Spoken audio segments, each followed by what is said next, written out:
Hiya 12. In this video I'm going to show you the laws of logarithms. Okay, these are these three statements in this box and they allow you to simplify calculations with logarithms, but all they're really doing is they're restating these three exponential properties just in a way that uses logarithms rather than exponentials. Okay, it's reformulating the same ideas but using different language. So I'm going to try and link these together for you to help you make sense of them as to why they work, and then once we've got them written down we can use them to do some simplifying. Okay, so if we look at this first one, we've got powers of a everywhere. Okay, powers of a on this side correspond to log base a on this side. If I rename the terms, I can talk about what's going on over here. So I'm going to call this term here x, a to the b, and this term here is going to be y, a to the c. They're both powers of a, so we can talk about the logarithm of x and the logarithm of y. The logarithm base a of x is b, that's the power of a. And the logarithm of base a of y is c. So this term here is going to be b. That's the power of a for x. The power of a for y is c. That's the right-hand side.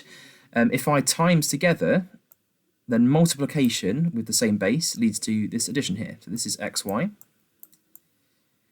And the power of a that you get for xy is the sum of the powers. It's b plus c. So it's saying that this power, this is b plus c, is the power of a to make x, that's this b, plus the power of a to make y, which is this one over here. Okay, that's most of a proof of this statement, but if you want to do a proper complete proof, then please feel free because it helps you with your understanding. Okay. Right, this one over here, this is very similar. We can do pretty much the same thing. We can call this top bit x, this bit y. Okay, this is a power of a. The logarithm of x is b, that's the power of a there. So that there is this power of a there. The log base a of y is c, so we can put it there. And then when you divide to get x over y, we want the power of a to make that division, that quotient. The power of a for this side is b minus c. So that's what that says over there. Okay, so statement 2 is very similar. So division leads to subtraction of the powers. For this final one, you can hopefully piece it together if you take a little look at it. If we call this x, then that's a power of a. And the power of a to make x is b. So this is the logarithm over here. This part over there is b. Okay. And when you raise x to the power of c, you get the right-hand side. And the power of a you get now is just c lots of the previous power. So over here, this is b times c.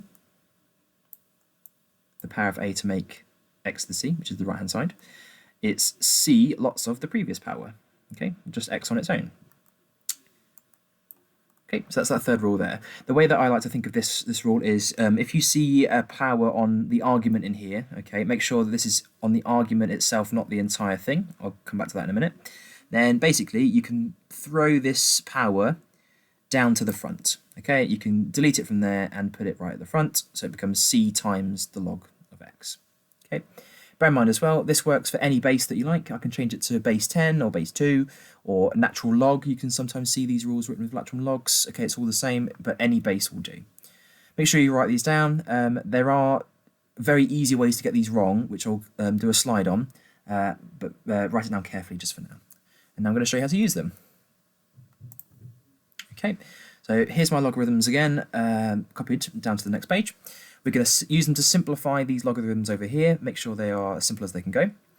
So make sure first you've got the same base. If you've got different bases, it's often quite difficult to put them together, but these are both base 3. And when we add these logs together, we can combine them using this first rule to make a single log with a product inside. So it looks like this is going to be just log base 3, and then it's 6 times 7, which you can then simplify to 42.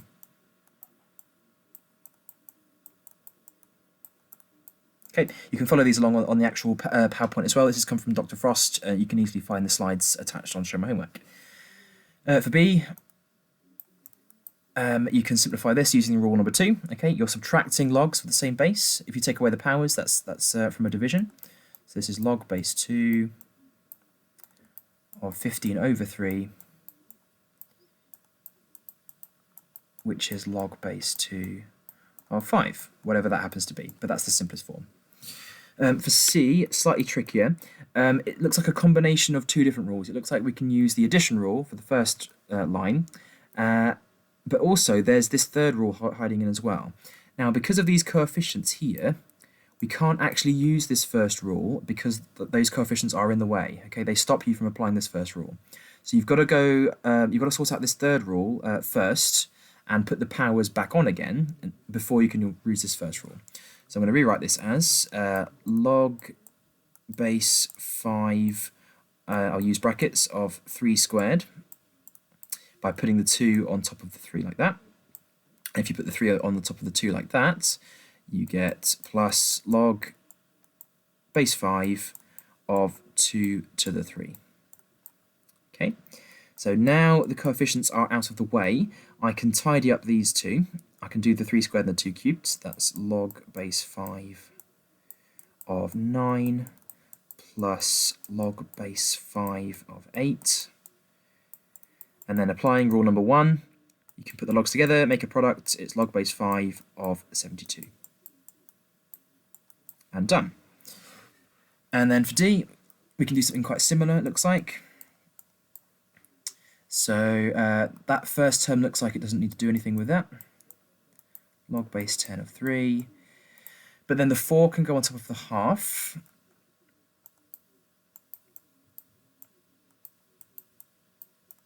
Of, right, that'll be a half to the 4 is 1 over 16.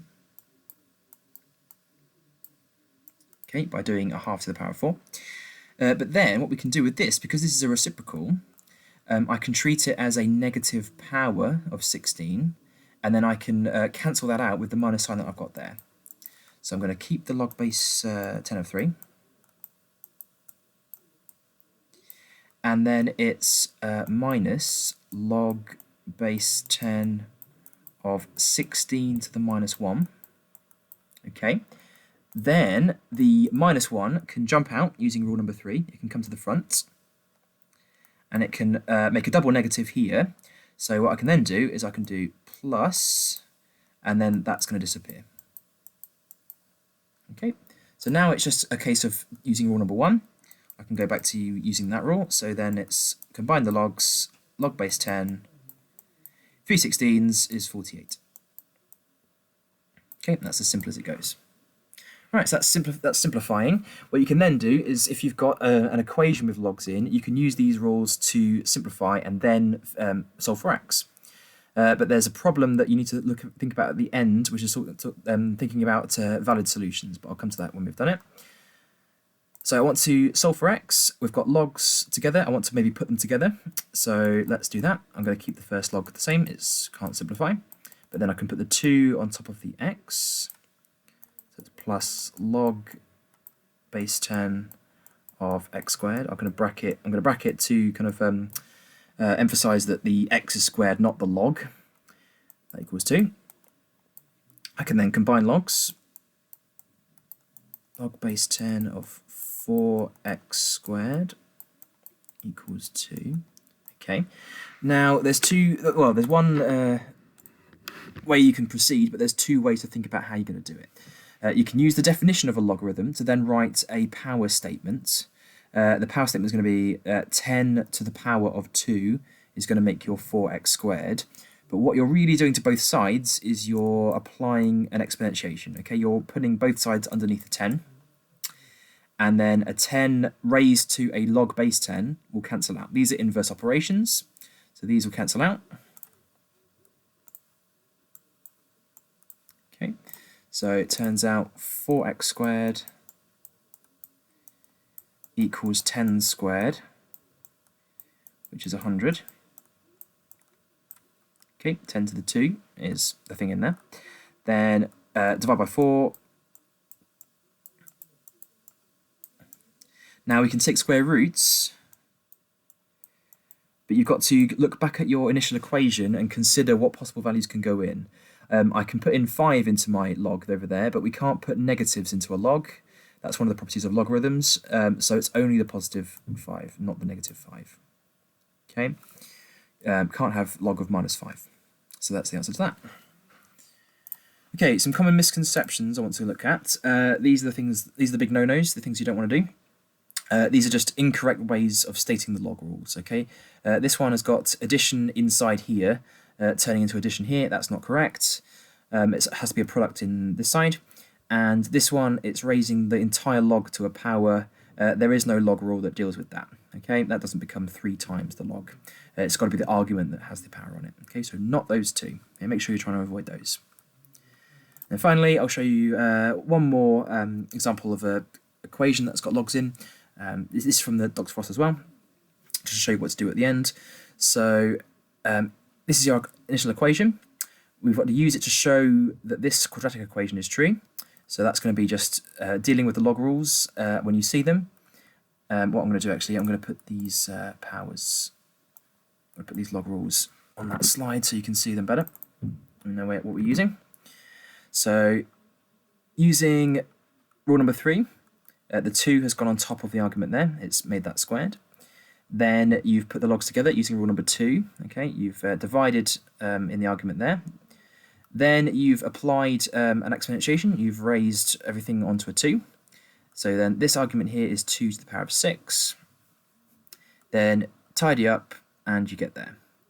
Then at the end, you solve the equation. Okay, it's quadratic, nice and easy. You factor it. You get your potential solutions, but just to reiterate, you check these in the initial. Okay, you take them both and you verify that you can put them in. Okay, because again, you can't have log of a negative. And seeing as they're both positive, nothing goes wrong there, you can have both of those.